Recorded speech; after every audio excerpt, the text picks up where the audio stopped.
So hello welcome everyone, welcome to our channel. और आज के इस वीडियो में हम लोग डिस्कस करने वाले हैं एक इम्पॉर्टेंट क्वेश्चन को जो कि ह्यूमन राइट्स का है। और आज की इस वीडियो को आप सभी लोग लास्ट तक देखिएगा। वीडियो हेल्पफुल होती हो तो do like, share and subscribe to this video and our channel. So चलिए बिना देर किए वीडियो को स्टार्ट करते हैं।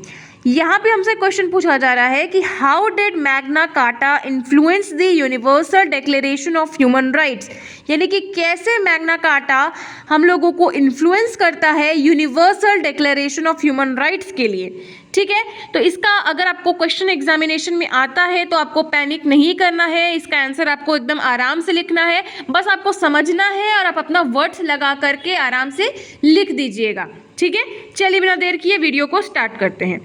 हम लिखेंगे कुछ इस प्रकार से, the Magna carta which is Latin word. Magna carta जो है वो एक लैटिन वर्ड है जो कि इसका मतलब होता है द ग्रेट चार्टर। ठीक है, the word Magna Carta is derive from the Latin word meaning the great charter, was a list of demand and expectation force of the evil King John of England in 1215। यानी कि जो Magna carta है वो एक Latin भाषा से निकला है जिसका मतलब होता है द ग्रेट चार्टर। ठीक है, और वहाँ पे क्या कहानी है कि वहाँ पे डिमांड्स एंड एक्सपेक्टेशन को फोर्स करते हुए वहाँ के सबसे क्रूर राजा जॉन की ये कहानी है। ठीक है, कहानी सुनो, जुबानी सुनो। ठीक है, तो ये जो स्टोरी है ये किंग जॉन की है। ठीक है, ये जो कहानी है वो 1215 की है और ये जो कहानी है वो इंग्लैंड की है और इंग्लैंड के राजा का ही नाम किंग जॉन था। ठीक है, सो किंग जॉन जो था बहुत ही एविल राजा था, बहुत ही क्रूर राजा था।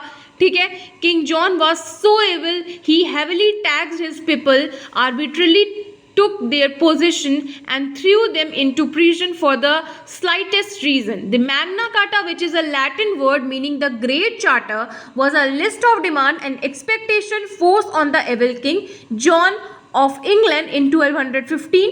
King John was so evil, बहुत ज़्यादा क्रूर राजा था और वो हर चीज़ के ऊपर ना बहुत ज़्यादा टैक्स लगाता था। जैसे कि 5 रुपये का तुम बिस्किट खरीद रहे हो तो उस पर टैक्स लगा करके 50 रुपया कर देता था। ठीक है, उस तरीके से समझिए। तो ऐसे में वहाँ के जो लोग थे काफ़ी ज़्यादा परेशान हो गए और वहाँ पे वो क्या करता था कि कोई भी मतलब आदमी होता था उसको मारता था, पिटाई करता था उसकी और उसको जेल में जा कर के बंद कर देता था।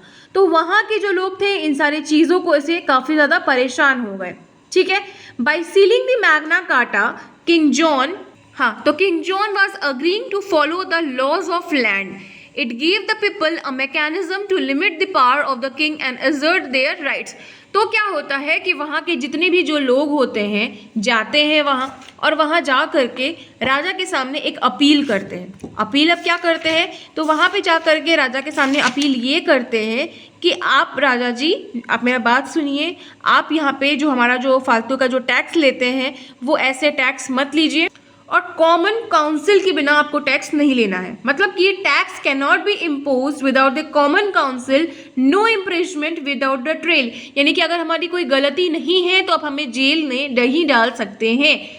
ठीक है, to right and travel freely. ठीक है, मतलब कि हम आराम से कहीं पे भी ट्रैवल कर सकते हैं। ठीक है, so basically the Magna Carta is the story of the King John, England के राजा का है। English man protested the about the heavy tax levied by the King John and demanded some rights. For example, you can take the taxes cannot be imposed without the common council, no imprisonment without the trial mechanism, right to travel freely without any issue. ठीक है, तो ये चीज़ आपको याद रखना है। The Magna Carta established the rule of law. अब rule of law क्या होता है तो हम आपको बता रहे हैं। ठीक है, the Magna carta establish the rule of law and the idea that all citizens including those power should be fairly and equally ruled by the law. It began the tradition of respecting the law, limiting government power, providing access to justice and protecting to human rights. ठीक है, समझ में आया सब लोग को? The Magna carta establish rule of law, एक Magna carta है वो रूल ऑफ लॉ निकाला, एस्टैब्लिश किया और उसमें था कि जो सिटीजन्स जितने भी हैं इंक्लूडिंग द पावर, वो अपना पावर सही से यूज़ कर सकते हैं और एज अ ह्यूमैनिटेरियन अपने लाइफ को लीड कर सकते हैं। तो सरकार से उनको मतलब ताकत मिलता है, पावर मिलता है और जस्टिस किया जाता है। सो इसी के साथ आज के इस वीडियो में इतना ही। जय हिंद, वंदे मातरम।